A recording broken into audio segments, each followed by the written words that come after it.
नहीं, आज प्रश्न इंडिया अलायंस का, अरविंद केजरीवाल जी अकेले का या एक आम आदमी पार्टी का नहीं है। आज देश के सामने प्रजातंत्र और व्यवस्थाओं का है। इलेक्शन कमीशन की जिम्मेदारी क्या होती है? इलेक्शन कमीशन कोड लगने के बाद आपको भी मालूम है कि सारे जितने ऑफिसर्स, ब्यूरोक्रेसी होती है, सीधे रिस्पॉन्सिबल होते हैं इलेक्शन कमीशन को। तो इलेक्शन कोड लगने के बाद ऐसा क्या हुआ कि एजेंसीज को ऐसे ओवरराइडिंग पावर्स कैसे मिल गए कि आप एक सिटिंग चीफ मिनिस्टर को आप उठा के अरेस्ट कर लिए? आप 2 साल से इस केस की, इस फर्जी केस की इन्वेस्टिगेशन कर रहे हो।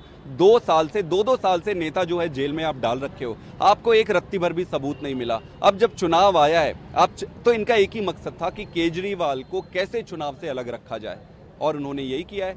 ईडी आज अपना जो भी मान सम्मान था खो चुकी है, और जिस तरीके से ये काम कर रही है, सारे इनके ऑर्डर भारतीय जनता पार्टी के हेड ऑफिस से आते हैं। लेकिन एक जो सीरियस कंसर्न आप लोगों ने ईसीआई के सामने रखा कि जो सत्तारूढ़ दल है वो बाकी राजनीतिक पार्टियों को समान राजनीतिक अवसर चुनाव लड़ने के लिए नहीं छोड़ रही है। ये कोई साधारण आरोप नहीं है। ये बिल्कुल ये आरोप है, और ये आरोप नहीं है, सच्चाई है। आप देखेंगे कि पिछले 14-15 ऐसे केसेस आप देख सकते हैं जहां पर इन्होंने ईडी के रेड कराए और पॉलिटिकल यूज करने के लिए अपने में शामिल करा लिए, या फिर उनको जेल में डाल दिए। कोड लगने के बाद देश के इतिहास में ये पहली बार कोई सरकार इतनी हिम्मत नहीं करती थी। इलेक्शन कमीशन का डर सबको रहता है। ऐसी क्या परिस्थिति आ गई इस सरकार को कि इलेक्शन कमीशन को, उनको कोई लेना देना नहीं है। वो कह रहे हैं कि धता उड़ा रहे इलेक्शन कमीशन की, कोड लगे गए भाड़ में।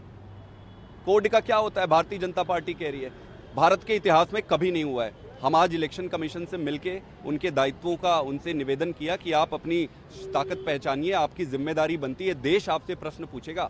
आज किसी और एजेंसी से प्रश्न नहीं पूछेंगे, इलेक्शन कमीशन की जिम्मेदारी बनती है। ईसीआई ने कहा कि हम इस पर देखते हैं और आगे बताएंगे। आम आदमी पार्टी ने दावा किया है कि जो अरविंद केजरीवाल साहब की फैमिली है वो घर में नजरबंद है, कितनी सच्चाई है? कल से मैं खुद और मेरे साथ कई सारे लोग, हम घर में जाकर सारे परिवार वालों से मिलना चाह रहे थे। हमें मिलने नहीं दिया जा रहा था। उनके घर में दूध, फ्रूट्स, वेजिटेबल्स, किसी की सप्लाई सुबह से रोक दी गई थी। जितने एमएलएज और जितने मिलने जाने वाले थे सबको रोक रखे थे। तो एक तरीके से वर्चुअली डिटेन करके रखा था पूरे परिवार वालों को। तो इस पे कोई नई बात नहीं है। भारतीय जनता पार्टी से और कोई उम्मीद नहीं है इस देश को। प्रश्न आज भारतीय जनता पार्टी को तो पूरी देश जानती है। प्रश्न आज इलेक्शन कमीशन के ऊपर खड़ा हो रहा है कि कोड लगने के बाद ये सारी गुंडागर्दी चल रही है, आप कहां खड़े हो? लेकिन इंडिया अलायंस कंप्लीटली आपके साथ या केजरीवाल साहब के साथ खड़े हैं। उधर अन्ना हजारे ने केजरीवाल साहब को लेकर एक नया बयान दिया कि वो जो काम किए हैं उसका फल वो भोग रहे हैं। इंडिया अलायंस में सभी राजनीतिक दलों का मैं बहुत धन्यवाद करता हूं। इतने शॉर्ट नोटिस में वो अपने अपने स्टेट से यहाँ आए, और कल से ही जिस तरीके से इन्होंने सपोर्ट किया है वो बहुत बड़ी बात है। मैं उसका पूरे दिल की गहराई से धन्यवाद करना चाहता हूं। लेकिन मैं आपको बता दूं कि ये प्रश्न सिर्फ अरविंद केजरीवाल का नहीं है, ये प्रश्न आम आदमी पार्टी का नहीं है। प्रश्न आज देश की प्रजातंत्र का है, प्रश्न आज देश की व्यवस्थाओं का है। और मैं बता दूं कि व्यवस्थाएं बनने में दशकों लगती है, इसको तोड़ने में कुछ क्षण लगते हैं। लेकिन आप तो वॉलंटियर्स बेस्ड पार्टी है, आगे की क्या रणनीति अब है? वॉलंटियर बेस्ड पार्टी है, आगे की रणनीति है चुनाव लड़ेंगे। केजरीवाल जी जेल में है, वो इतने कॉम्पिटेंट है कि जेल में बैठकर भी इनकी नींद चैन हराम कर देंगे। दिल्ली लोकसभा इलेक्शन पर क्या इम्पैक्ट होगा?